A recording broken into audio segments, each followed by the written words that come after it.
बहुत समय पहले की बात है। एक राज्य वीरेंद्र नाम का एक साहसी और सुंदर राजकुमार रहता था। वो राजघराने का इकलौता वारिस था, परंतु उसका मन हमेशा राजमहल की चकाचौंध से दूर आम लोगों की जिंदगी को जानने के लिए उत्सुक रहता था। राजमहल से दूर एक गांव में गौरी नाम की एक सुंदर और मेहनती धोबिन रहती थी।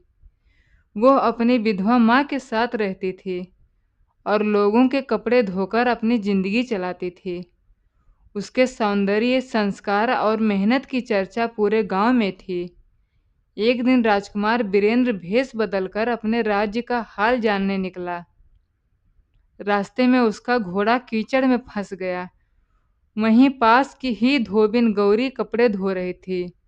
उसने बिना जाने कि यह कौन है, तुरंत मदद की और घोड़े को कीचड़ से निकालने में उसकी मदद की। वीरेंद्र उसकी सादगी और दया पर मोहित हो गया।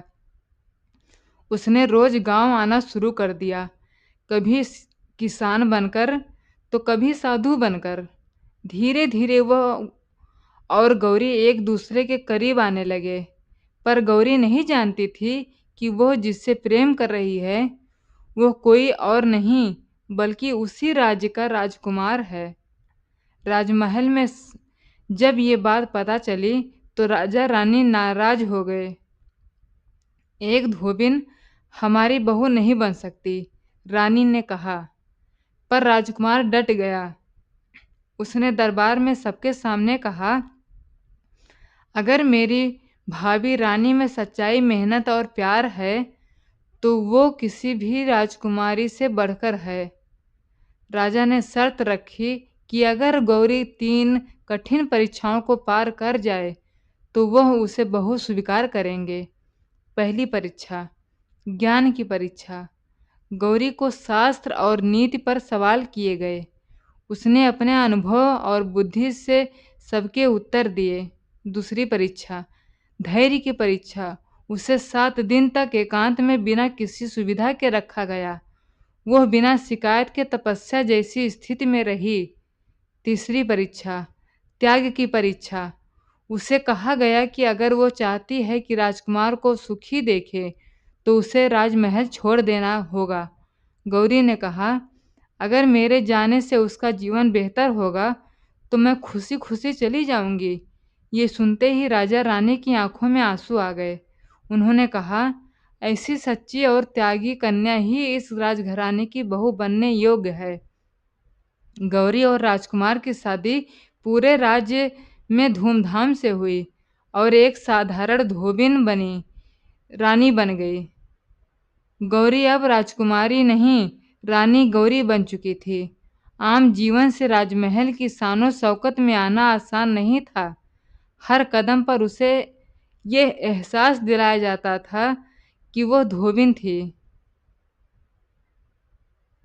महल की रानियां, दासियां और यहाँ तक कि दरबारी भी उसके पीछे उसकी नीच कुल का मजाक उड़ाते थे। एक दिन दरबार में महाराज ने गौरी से पूछा, तुम्हें राजमहल में कोई कठिनाई तो नहीं? गौरी ने मुस्कुराकर कहा, मैंने नदी किनारे पत्थरों पर कपड़े धोए हैं। सोना चांदी की थाली में खाना कोई कठिनाई नहीं। कठिनाई है तो बस दिलों के मेल में। राजा चुप रह गए, लेकिन ये बात उन्हें भीतर तक छू गई। रानी गौरी के खिलाफ षड्यंत्र रचने वाले की कोई कमी न थी। एक बार रानी के कमरे में चोरी कर दी गई और सारा दोष उसी पर लगाया गया। कहा गया, धोबिन रही है, आदतें नहीं गई होगी। परंतु राजकुमार वीरेंद्र ने एक चाल चली। उसने पूरे महल में सिपाही तैनात किए और असली चोर को पकड़ लिया।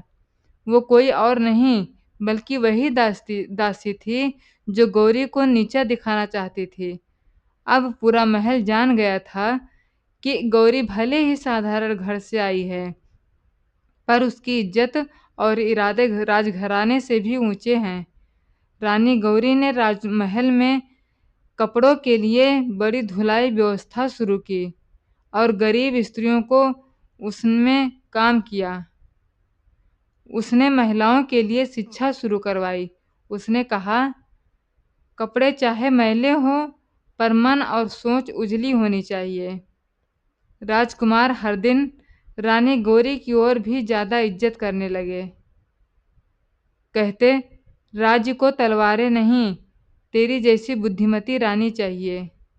गौरी अब सिर्फ रानी नहीं, जनता की माँ बन चुकी थी।